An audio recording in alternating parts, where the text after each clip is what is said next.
105. Write down what you need to write down. This stuff will definitely help you when we get to the chapter test. 105. All right. Okay.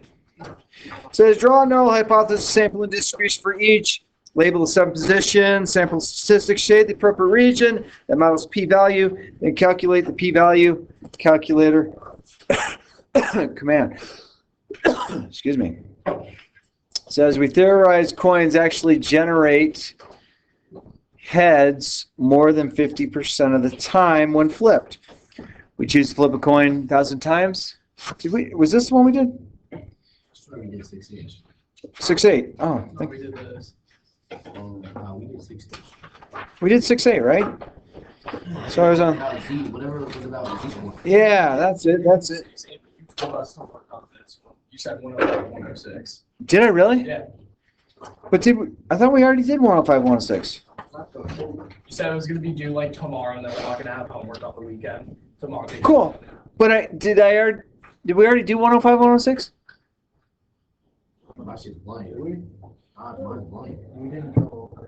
We didn't go over it. Okay, well, let's go over it so we have it, and then we'll call that good. Yeah, it's up on my desk by the computer. Just plug your phone in. Thank you. Yep. We did? We did go over, or didn't? We did not go over it. Well, let's go over it, make sure we're good about it. And that'll give me something to do on Monday then. Cool. All right. So page 105. So we flip a coin. They claim it happens. It's heads more than 50% of the time. Okay? So this is problem number 1. So if we wanted to find the standard error, we're going to do that P, 1 minus P, all over N. So they found that we had 0.5, 1 minus 0.5, bless you, over 1,000. And I think if we do the math right on this, we come out with this. 0.016. Okay? And then we want to then have to go, once we get our standard error and we have our mean, and our mean was 50, we can go on to Desmos and celebrate Desmos. Do we do what? All right, so Desmos, to find the true p-value, because we have the standard error, go normal distribution.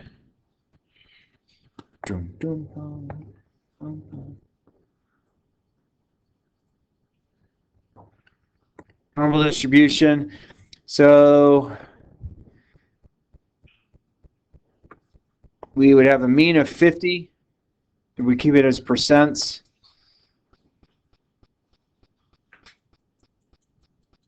And a standard error of 0.016. All right, so there's my normal distribution on this. And then if we go and say, what's the chance that it says in the thing that we obtained 50.4% of the time getting heads. So is this actually happening?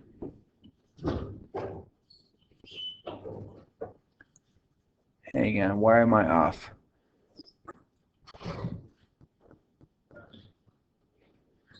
Oh, I see my mistake. Stir up. So 1.6. All right. So I had originally had 50%, and then my standard error was not as a percent. So you make sure that's a percent, so move the decimal over. So you have a p-value. Hello. You have a p-value of 0.401. Okay. So that's all you have to do on that one. That's that problem. If you wanted to shade that, so being that you got a value of 0.5 or 50.4%, then I should change that to 50%. Then you're talking about, this is the chance that happens out there. It happens. Sorry, we already watched the video. That's right.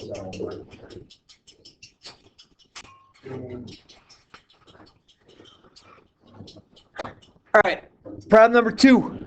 Problem number two, that's we did everything there. That's all we had to do. Problem number two, it is known that gas mileage Ford Fusion is 32.8 miles per gallon on the highway. We theorize that the higher octane gas will increase this mileage. We collect 30 random Ford Fusions and run each on a tank of gas. We discover the gas mileage in the cars is 33.9.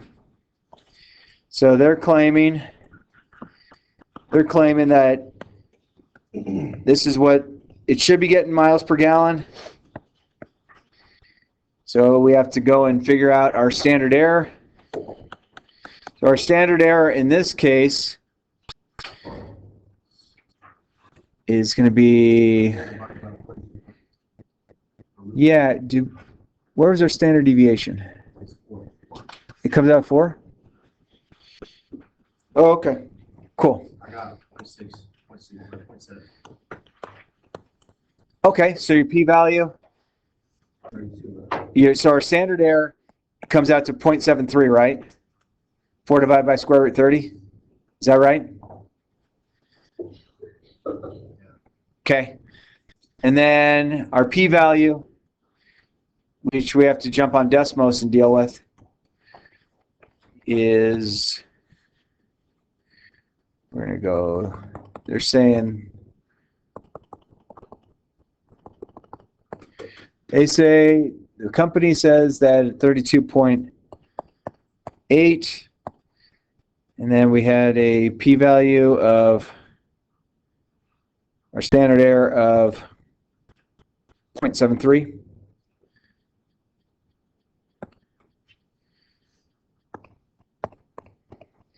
So there's our normal distribution there. And then we want to know, we were getting 33.9 or better. So wind up with a p-value of roughly 0.066. So if we draw that in 0.06. So basically 32.8 with our standard error in place, this would go to 33.5. And I'm rounding 34.2, 34.9, and then subtract the other way. So we are getting 33.9. So somewhere in here. So that's our shaded region. That's all we had to do is we found our p-value right there. A professional athlete makes an average of 220 days to recover from an ACL tear. Ooh, hope that doesn't happen to any of you guys. Bless you. 220 days to recover. Jeez. Medical researchers are attempting a new treatment that will reduce the recovery. Bless you. Recovery time, sampling of 64 professional athletes is obtained for the study. The average recovery among them was 206 days with the new way to deal with the ACL tear. All right, so we got 220 here. So we're going to figure out our standard error. Our standard deviation was 40. So then I'm going to go 40 over root 64, which comes out to standard error 5. So this is 225, 230, 235, 215, 210, 10, and 205. And basically we're looking for, they claim 206 days, so it's like over here, little tiny region for the 206 days. Let's find our p-value using Desmos. And that's going to be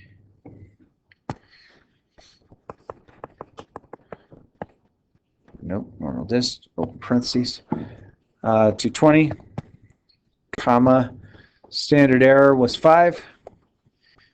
There's our normal distribution. And we said less than, so this is going to be the negative infinity. So if you hit delete and then move over, it puts the infinity back in. And so they're claiming that 206 days is their new thing. So that's a little tiny itty bitty region. So we have a p-value of 0.003. Cool. Backside, now that we can keep going with this. Any questions so far? All right. So currently it is known that 16.8% of adults smoke. Is the percentage lower in Colorado? We plan to survey 500 adults in Colorado. Assume the results in the study: 17.1% smoke. Uh-oh, Colorado. All right, so number 4. So establish the null. So P equals 0.168 as the national average. And then our alternative is P is less than 0.168.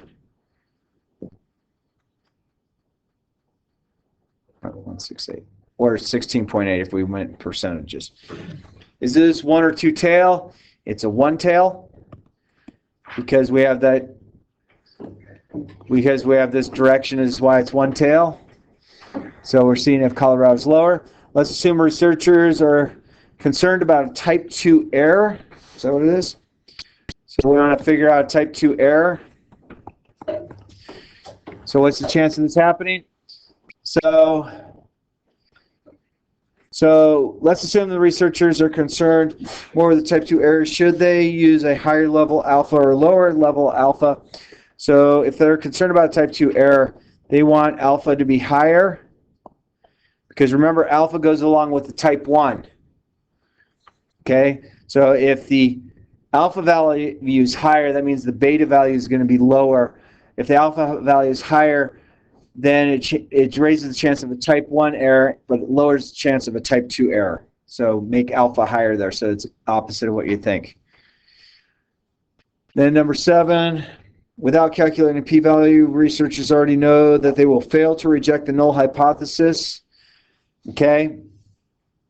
So without establishing anything, they came out, our sample that we've had was 17.1% versus what it was thought at 16.8. Being that we were already testing this, we're in the wrong direction. Okay? So the sample statistic is greater than 16.8, so it contradicts the alternative. Okay, because I was looking for lower. We had remember we set the null and the alternative before we do the testing. Unfortunately, a lot of data companies will change their alternative to the opposite direction if they found that, but that's what takes place. And it says currently 62% of movie ticket theaters buy concession, soda, candy, popcorn, etc. The theater owner wants to increase this percentage with more employees. Assume the random sample of 100 customers showed that 67% purchased concessions. Research chose an alpha of 0.08. Okay. So for number 8, we have this normal distribution. And they said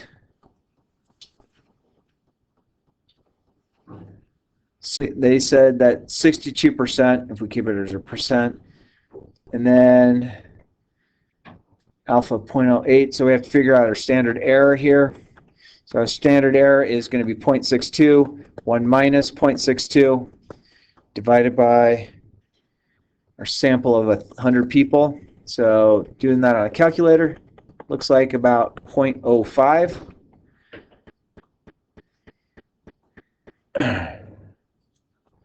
Which is 5%.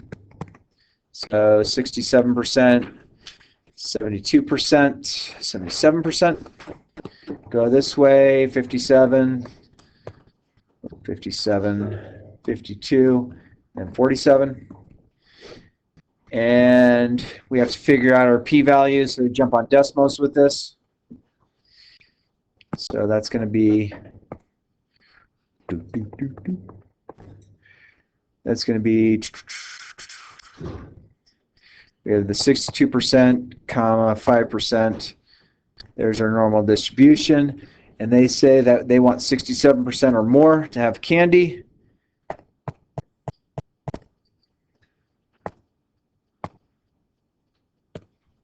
So it looks like we have a p-value of roughly 0.16. Or 16%. However you want to establish it. And then calculate the p-value. We have that. What is the research decision? Well, being that p is greater than 0.05, we are going to fail to reject the null. We did not find strong evidence that more people than 62% buy concessions. Okay, so so that means on Monday, what I'm going to do, and if you want to take a look at it before you leave, but page 109, 110, page 109, 110, we will take a really good look at on Monday. But if you could read them, at least read them before you go. That's what we had done yesterday, going through the entire thing, but we will take care of that for you.